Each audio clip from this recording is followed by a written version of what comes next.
Bonjour à tous et à toutes et bienvenue une fois de plus sur la chaîne du pouvoir de la conscience. J'espère que vous allez bien, j'espère que vous passez une excellente journée et que vous prenez grand soin de vos conversations internes. Aujourd'hui, je vous partage une conférence de Neville Goddard qui est déjà sur la chaîne, mais le son était mauvais et il y avait encore la musique derrière, donc j'ai décidé de l'enregistrer à nouveau. Donc aujourd'hui, la conférence de Neville Goddard est intitulée « Changer le sentiment du moi ». Avant de commencer avec la lecture, je vous invite à vous abonner à la chaîne si vous ne l'avez pas encore fait et n'hésitez pas à partager son contenu si vous pensez qu'il peut aider des personnes de votre entourage. Sans plus attendre et en vous remerciant de votre temps précieux, on commence avec la lecture. Changer le sentiment du moi, Neville Goddard, 1953. Pour le bénéfice de ceux qui n'étaient pas présents dimanche dernier, permettez-moi de vous faire un résumé rapide de ce que nous avons exprimé ici. Nous déclarons que le monde est une manifestation de la conscience, que l'environnement, les circonstances et les conditions de la vie individuelle ne sont que la projection vers l'extérieur de l'état particulier de conscience dans lequel cet individu demeure. Par conséquent, l'individu voit ce qu'il est en vertu de l'état de conscience à partir duquel il regarde le monde. Toute tentative de changer le monde extérieur avant de changer la structure interne de son esprit est en vain. Tout se passe dans l'ordre. Tous ceux qui nous aident ou nous entravent, qu'ils le sachent ou non, sont les serviteurs de cette loi qui façonne constamment les circonstances externes en harmonie avec notre nature interne. Dimanche dernier, je vous ai demandé de distinguer entre l'identité de l'individu et l'état que vous occupez. L'identité de l'individu est l'enfant de Dieu. C'est de vous dont je parle, à qui je parle, ou lorsque je parle de moi-même, je fais référence à notre imagination. Et cela est permanent. Il se fond avec un état d'esprit et croit être l'état avec lequel il est fusionné. Mais à n'importe quel moment, il est libre de choisir l'état d'esprit avec lequel il va s'identifier. Et cela nous amène au sujet d'aujourd'hui. Changer le sentiment du moi. Et j'espère ne pas recevoir la même réaction que celle qui a été écrite au chapitre 6 du livre de Jean. Parce qu'on nous a dit que lorsque cela a été donné au monde, tout le monde l'a abandonné, et seuls quelques-uns sont restés. Parce que lorsqu'il leur a dit qu'il n'y avait personne d'autre à changer sauf soi-même, ils ont dit que c'était un enseignement très difficile. Qui peut l'entendre? Parce que dans le livre de Jean, on nous dit « Aucun homme ne vient à moi à moins que je ne l'appelle ». Et ensuite, il est dit que quand Jean l'a répété 3 fois, ils l'ont abandonné, pour ne plus jamais marcher avec lui. Et Jean s'est adressé à ceux qui sont restés et leur a demandé « Allez-vous aussi partir ?» Et ils lui ont répondu en disant « À qui pourrions-nous aller? Tu as les paroles de la vérité éternelle. » En d'autres termes, c'est beaucoup plus facile lorsque je peux blâmer quelqu'un d'autre de mes malheurs, mais maintenant qu'on m'a dit que personne ne vient à moi, à moins que je ne l'appelle, je suis le seul architecte de mes fortunes et de mes malheurs. C'est quelque chose de difficile à dire, et dans le livre de Jean, il a été écrit « C'est quelque chose de difficile à dire ». Qui peut l'écouter? Qui peut l'accepter? Et qui peut y croire? Et ensuite, Jean nous dit « Et maintenant je me sanctifie moi-même, afin qu'il soit aussi sanctifié par la vérité. » Jean chapitre 17, verset 19. Car si c'est la vérité, alors il n'y a personne à changer, personne à compléter, personne à purifier, sauf moi-même. Donc, nous commençons par le je, le moi. La plupart d'entre nous n'ont aucune idée de notre propre être, de celui que nous apprécions vraiment. Nous ne l'avons jamais vraiment observé, donc nous ne connaissons pas cet être. Car le moi n'a ni visage, ni forme, ni figure, mais il se façonne dans la structure de tout à quoi il donne son consentement, de ce qu'il croit, et très peu d'entre nous savent vraiment en quoi nous croyons. Nous n'avons aucune idée des innombrables superstitions et préjugés qui façonnent ce moi interne et informent, le modelant sous une forme qui est ensuite projetée comme l'environnement de cet homme, comme les conditions de sa vie. Donc, lisez attentivement le livre de Jean, chapitre 6, verset 44, lorsque vous arriverez chez vous. « Nul ne vient à moi si ce n'est par moi-même. Vous ne m'avez pas choisi, c'est moi qui vous ai choisi. » Ou encore ce qu'il nous est dit dans Jean, chapitre 10, verset 18, « Nul ne peut me prendre la vie, c'est moi-même qui la donne. » Il n'y a aucun pouvoir qui puisse me prendre quoi que ce soit qui ne fasse pas partie de l'organisation interne de mon esprit. Ou encore, je cite Jean 17, versets 12 à 19. « Tout ce que tu m'as donné, je l'ai gardé, et rien n'est perdu, sauf le fils de la perdition ou la croyance en Dieu. Et comme rien ne peut être perdu sauf la croyance à la perte, je n'accepterai pas maintenant la perte de quoi que ce soit de bon que tu m'aies donné. Alors je me sanctifie moi-même, afin qu'il soit sanctifié par la vérité. » Maintenant, comment allons-nous changer le moi ?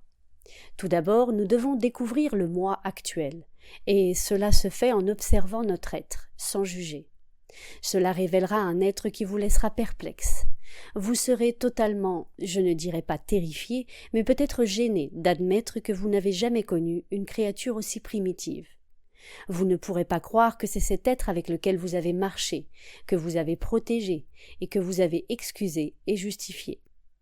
Ensuite, vous commencez à changer cet être, à travers l'observation non critique, et vous découvrez cet être sous un autre angle.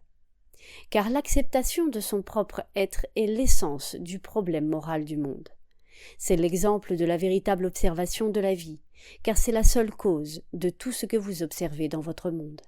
Votre description du monde est une confession de votre propre être que vous ne connaissez pas. Vous décrivez un autre, vous décrivez la société, vous décrivez quoi que ce soit, et votre description de la chose que vous observez révèle qui vous êtes vraiment. Alors d'abord, vous devez accepter cet être en vous. Lorsque cet être est accepté, vous pouvez commencer à changer. Il est beaucoup plus facile de prendre les vertus des évangiles et de les appliquer comme la parole de la vie. Aimer l'ennemi, bénir ceux qui nous maudissent et nourrir les affamés. Mais lorsque l'homme découvre que l'être qui doit être nourri, l'être qui doit être vêtu, l'être qui doit être protégé, l'ennemi le plus grand de tous est lui-même, alors il est honteux, car il était plus facile quand je devais partager avec un autre quelque chose que je possédais, ou porter un manteau en trop et le donner à un autre. Mais maintenant que je sais que la vérité n'est pas celle-là, je commence par changer cet être que je suis. Maintenant, laissez-moi vous raconter une histoire. Il y a quelques années, j'étais dans cette ville en train de donner une série de conférences et dans le public, il y avait un monsieur cherchant quelqu'un pour l'écouter avant la réunion. Nous sommes allés dans un petit parc qui se trouvait près du théâtre et il m'a dit qu'il avait un problème sans solution. Je lui ai dit que ça n'existe pas, un problème sans solution. Ce à quoi il est répondu. « Mais vous ne connaissez pas mon problème. Ce n'est pas une question de santé, je vous assure, c'est ma peau. » Je lui ai demandé quel problème il avait avec sa peau. Je la trouvais merveilleuse. Il m'a dit « Regardez la pigmentation de ma peau. Par accident de naissance, je suis maintenant discriminé à cause d'elle. Les opportunités pour progresser dans ce monde me sont refusées uniquement en raison de ma couleur de peau, parce que je suis né en tant qu'homme de couleur. Je n'ai pas les opportunités de progresser quel que soit le domaine. Il y a des quartiers où j'aimerais vivre et élever une famille, et je ne peux pas vivre dans ces quartiers, des endroits où je voudrais ouvrir une entreprise, et je ne peux pas déménager dans cette région. » Ensuite, je lui ai raconté ma propre expérience personnelle, quand je suis venu dans ce pays.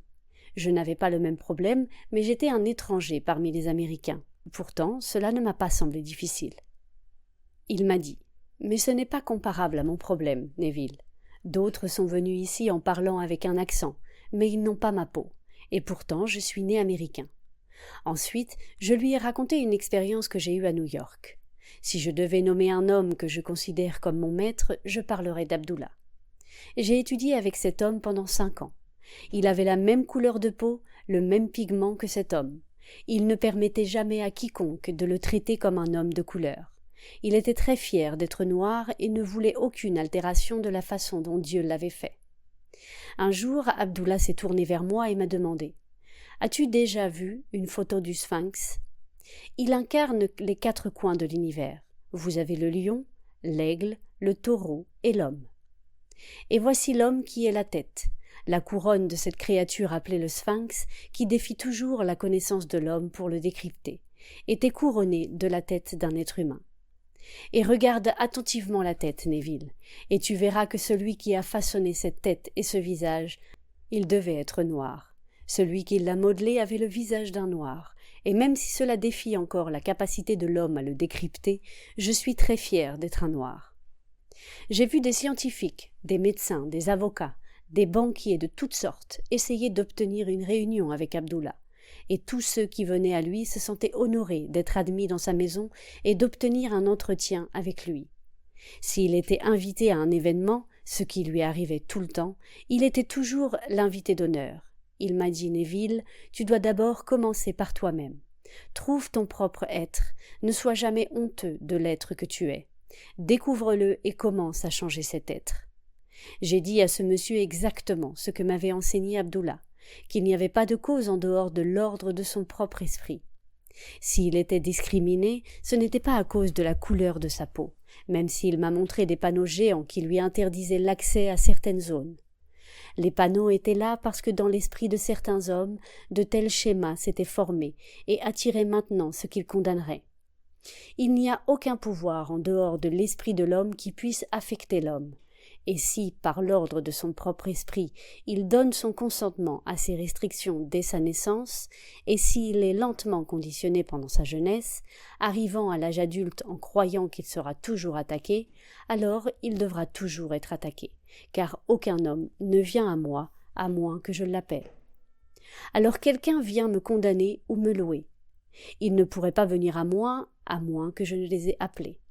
Je ne parle pas d'un homme appelé Neville, je parle de cet être secret qui ne s'appelle pas Neville.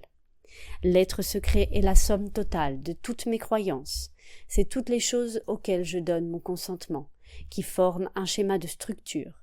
Cet être secret attire à lui-même les choses qui sont en harmonie avec lui-même. Cet homme est parti et s'est battu avec lui-même. Il ne pouvait pas croire tout ce que je lui avais dit, pas ce soir-là. Mais dimanche dernier, il est venu vers moi et nous avons renoué notre amitié. Il m'a raconté les fruits de cet enseignement et il m'a dit: Neville, il m'a fallu presque 3 ans pour vraiment surmonter cette idée fixe que je serais un citoyen de seconde classe, par accident de naissance, mais je l'ai surmonté. Maintenant, voici mon bureau sur Wilshire Boulevard. J'ai choisi celui-ci, non pas parce que c'était le seul qu'on m'ait proposé, en effet on m'a offert 4 autres bureaux tout aussi magnifiques. J'ai choisi celui-ci parce qu'il avait de meilleures installations téléphoniques, mais les autres étaient tout aussi bien. Maintenant, c'est mon bureau. Tu ne pourrais pas deviner mon salaire rien qu'en voyant mon bureau, même s'il est magnifique. Tout est agréable dans ce bureau et cette année, je vais gagner $250 000. En Amérique du Nord, c'est une somme d'argent fabuleuse. Ce serait éblouissant n'importe où d'ailleurs dans le monde. Aux États-Unis, un homme qui gagne $250 000 est vraiment dans les grandes ligues. Et c'était l'homme qui, il y a quelques années, m'a dit que le monde entier était contre lui pour la seule raison de sa couleur de peau.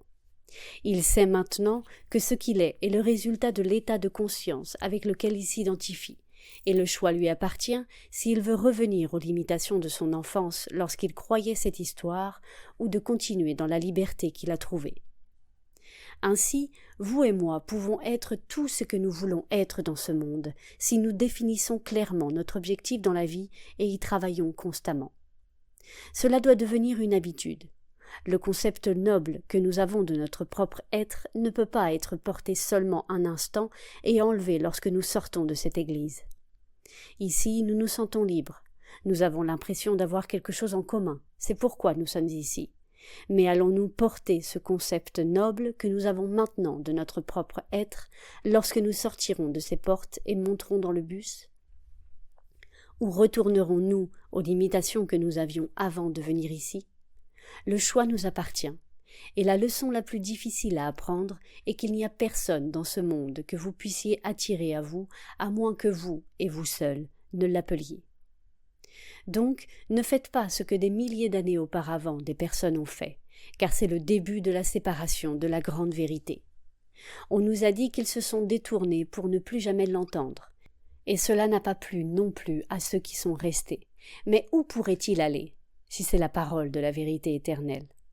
Ce n'est pas quelque chose qui va se produire aujourd'hui, mais si c'est la loi de l'être, et qu'elle demeure en toute dimension de mon être, si cela est éternellement vrai, alors laisse-moi prendre la leçon maintenant, même si je dois lutter avec moi-même comme il l'a fait il y a 3 ans.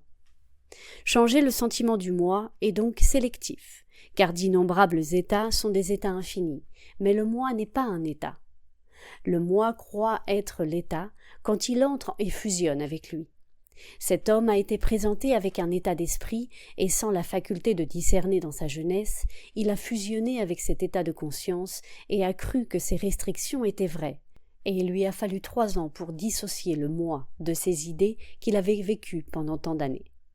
Maintenant, cela peut vous prendre un instant, ou peut-être que vous aussi vous aurez besoin de 3 ans. Je ne peux pas vous dire combien de temps cela prendra, mais je peux vous dire ceci. Cela peut être mesuré par le sentiment de naturalité. Vous pouvez porter un sentiment jusqu'à ce qu'il devienne naturel. Au moment où ce sentiment deviendra naturel, il commencera à porter des fruits dans votre monde. J'ai raconté l'histoire de cet homme lors d'une petite réunion ici, et peu de gens ont posé des questions à ce sujet. Mais 3 personnes m'ont demandé. Mais cet homme avait sûrement de l'argent depuis longtemps. Il connaissait sûrement les bonnes personnes. Il devait sûrement avoir des fonds d'une manière ou d'une autre pour commencer. Je n'ai pas demandé à ce monsieur l'effet individuel de l'affaire.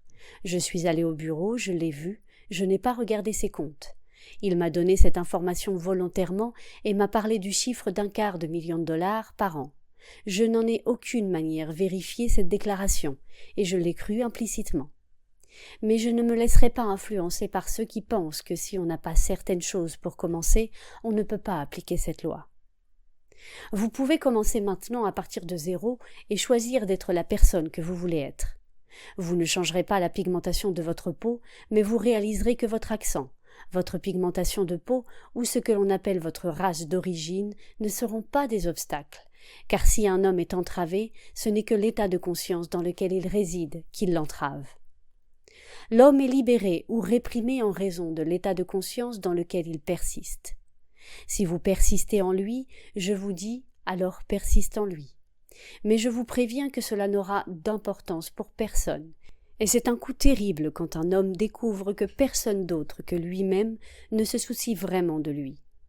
Ainsi, nous nous retrouvons en train de pleurer avec nous-mêmes dans l'espoir que d'autres viennent pleurer avec nous.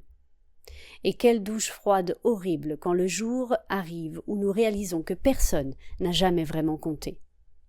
Lorsque nous découvrons cela, nous nous secouons pour sortir de cet état et nous revendiquons fortement le cadeau que notre Père nous a donné avant même que le monde n'existe. Alors laissez-moi vous montrer le cadeau.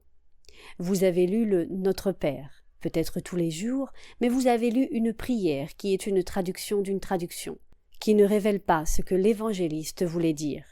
La véritable traduction se trouve dans le travail de Farrar Fenton, où la prière originale a été écrite en mode impératif-passif, qui est un ordre permanent, quelque chose qui doit être fait absolument et continuellement. Ainsi, maintenant, vous pouvez observer votre univers comme une vaste machinerie interconnectée où tout se produit. Rien n'a besoin d'être créé, toutes choses se produisent déjà, donc elle a été écrite de cette manière. Ta volonté doit être faite, ton royaume doit être amené. C'est la seule façon dont vous pourriez l'exprimer si vous vouliez exprimer le mode impératif-passif. Mais depuis le latin à partir duquel notre traduction a été faite, il n'y a pas de mode impératif-passif. Donc, nous l'avons de la manière dont nous l'avons, mais cela ne révèle pas l'intention des mystères. Si vous voyez que toutes choses sont maintenant, que vous ne devenez pas, vous choisissez simplement l'état de conscience que vous occuperez. En l'occupant, il semble que vous êtes en train de devenir, mais cela est déjà un fait. Chaque aspect de cet état de conscience, dans les moindres détails, est déjà élaboré et en train de se produire. En occupant l'état de conscience, il semble que vous traversez l'action de développer cet état, mais l'état est déjà complètement achevé, est en train de se produire. Donc maintenant, vous pouvez choisir d'être la personne que vous voulez être, et en choisissant d'être n'importe qui d'autre que celui que vous exprimez déjà maintenant, vous commencez à changer le sentiment du moi. Maintenant, comment saurais-je que j'ai changé le sentiment du moi ? En commençant d'abord par une observation non critique à mes réactions à la vie, puis en notant mes actions lorsque je pense être identifié à mon choix. Si j'assume que je suis l'homme que je veux être, laissez-moi observer mes réactions. Si elles sont les mêmes qu'auparavant, je ne me suis pas identifié à mon choix, car mes réactions sont automatiques. Donc, si j'avais changé, je changerais automatiquement mes réactions à la vie. Ainsi, le changement du sentiment du moi se traduit par un changement de réaction, et ce changement de réaction est un changement d'environnement et de comportement. Mais permettez-moi de vous avertir de ce qui suit. Un léger changement dans nos humeurs n'est pas une transformation, ce n'est pas un véritable changement de conscience, parce que si je changeais mon humeur un instant, elle pourrait rapidement être remplacée par une humeur opposée. Lorsque j'ai dit que j'ai changé, comme cet homme a changé son humeur de base, son état de conscience, cela signifie qu'après avoir assumé que je suis ce que mon esprit me nie à ce moment-là, ce que ma raison me nie, je reste dans cet état suffisamment longtemps pour le rendre stable. Ainsi, toutes mes énergies coulent à partir de cet état de conscience. Je ne pense plus à cet état, je pense depuis cet état. Donc, lorsqu'un état de conscience devient suffisamment stable pour définitivement éliminer tous ses concurrents, alors cet état de conscience central et habituel à partir duquel je pense détermine mon caractère, et c'est une véritable transformation ou un changement de conscience. Lorsque j'atteins cet état de stabilité, observez comment mon monde se façonne en harmonie avec mon changement interne. Et les hommes viendront dans mon monde, les gens viendront me soutenir, et ils croiront que c'est leur idée de vouloir venir m'aider. Ils ne font que jouer leur rôle. Ils doivent faire ce qu'ils font, parce que j'ai fait ce que j'ai fait. En passant d'un état à un autre, j'ai modifié ma relation par rapport au monde qui m'entoure, et cette relation modifiée impose un changement de comportement vis-à-vis de mon monde. Donc, ils doivent agir différemment envers moi. Donc, en changeant le moi, vous commencez par le désir, que nous développerons et expliquerons demain soir. Parce que cela commence par le désir. Le désir est là où l'action commence, car vous devez vouloir être quelqu'un d'autre que ce que vous êtes déjà. Nous échouons parce que nous ne tombons pas amoureux d'une idée. Je dirais que nous ne sommes pas assez motivés pour vouloir devenir quelqu'un d'autre que ce que nous sommes déjà. Si je pouvais vous faire tomber complètement amoureux d'un état, à tel point que votre esprit en serait possédé, je pourrais presque prophétiser que vous, dans un avenir très proche, extérioriserez cet état dans votre monde. Et la raison pour laquelle nous échouons, c'est parce que nous ne sommes pas assez affamés de changement. Parce que soit nous ne connaissons pas la loi, soit nous n'avons pas l'urgence ou la faim de vraiment faire le changement. Le changement du sentiment du moi entraîne un changement de réaction. Et le changement de réaction entraîne un changement de votre monde. Si vous aimez votre monde et que vous êtes complaisant à son égard, vous n'avez pas encore commencé le chemin des mystères, car le tout premier état d'extase s'adresse à quelqu'un qui n'est pas complaisant. Vous devez être pauvre en esprit, non complaisant et non satisfait. L'homme qui pense que sa religion de naissance est suffisante pour lui, qu'il n'est pas insatisfait, il n'est pas, je dirais, motivé. Cet être est complaisant et donc riche en esprit. Le royaume des cieux n'est pas pour eux, parce que si je pouvais vous provoquer, si je pouvais vous faire sentir insatisfait avec vous-même, alors vous reconnaîtriez cet être et vous décideriez de le changer. Parce que le seul champ d'activité de l'homme est en lui-même. Vous ne travaillez pas sur l'autre. Le jour où vous changez votre être, ce jour-là, vous changez votre monde. Maintenant, je vois que mon temps touche bientôt à sa fin. Donc, dans les quelques minutes qui me restent, je ne vais pas vous presser, car si vous venez à la réunion demain sans avoir beaucoup d'appétit, cela ne vous sera pas bénéfique. Mais j'espère que beaucoup d'entre vous y seront. Même si vous êtes avec moi et que vous voulez essayer, je vous dirai de désapprouver ce que je vous ai dit. J'accepterai ce défi, car dans la tentative de le réfuter, je sais que si vous étiez sincère dans votre tentative de le réaliser, vous le vérifieriez par vous-même. Donc, j'espère que beaucoup d'entre vous viendront et partageront ce festin avec nous. Nous serons ici en ville au théâtre Ebel 15 soirs, du lundi au vendredi, comme le dit le Seigneur Smith, pendant 3 semaines consécutives. Si vous ne pouvez pas venir tous les soirs, bien que j'espère que beaucoup le pourront, alors choisissez le titre que vous attire le plus. Demain soir, pour moi, c'est fondamental. C'est l'importance de définir un objectif dans ce monde, d'avoir un but, car sans objectif, on est sans direction. Et vous avez été avertis dans le livre de Jacques. L'homme double d'esprit est instable en toutes ses voies. Qu'un tel homme ne s'imagine pas qu'il recevra quelque chose du Seigneur, car il est semblable à la vague de la mer, agitée par le vent et poussée d'un côté à l'autre. Lire Jacques chapitre 1, versets 6 à 8. Cet homme n'atteint jamais son objectif, donc vous devez avoir un but, et demain soir, je vous montrerai l'importance de définir le désir. Il existe certaines écoles qui vous enseignent que vous devez tuer le désir. Je vous enseigne comment intensifier le désir et je vous montre pourquoi je l'enseigne. Je vous montre ce que la Bible enseigne sur le désir. Je vous donnerai l'aide que beaucoup d'entre vous m'ont demandé aujourd'hui. Ceux qui n'étaient pas là dimanche, laissez-moi vous rappeler que c'est une technique très simple. Comme je vous l'ai dit dimanche, chaque fois que vous exercez votre imagination et que vous le faites avec amour pour représenter un autre, vous êtes le médiateur de Dieu pour l'homme. Donc, nous nous asseyons tranquillement et nous devenons simplement les imitateurs de notre Père céleste. Donc, nous nous asseyons et nous écoutons comme si nous entendions quelqu'un nous féliciter d'avoir trouvé ce que nous cherchions. Nous allons jusqu'au bout de la chose et nous écoutons comme si nous l'avions déjà entendu. Et nous regardons comme si nous l'avions déjà vu. Et de cette manière, nous essayons de nous sentir exactement au milieu de la situation de nos prières exaucées. Et là, nous attendons en silence pendant environ 2 minutes. Maintenant, nous éteindrons les lumières pour vous aider. Laissez-moi vous rappeler que si vous voulez vous éclaircir la gorge, s'il vous plaît, faites-le. Si vous souhaitez changer votre position sur la chaise, faites-le. Sentez-vous comme si vous étiez seul à la maison. Car si vous ne le faites pas et que vous essayez de ne pas déranger ceux qui sont à côté de vous, vous ne pourrez pas exercer votre imagination en représentant quelqu'un d'autre.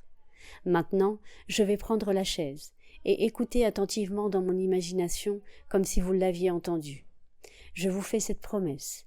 Le jour où vous serez très calme dans votre esprit et que vous serez vraiment attentif, vous entendrez comme si cela venait de l'extérieur, ce que vous murmurez réellement de l'intérieur. Maintenant, entrons dans le silence.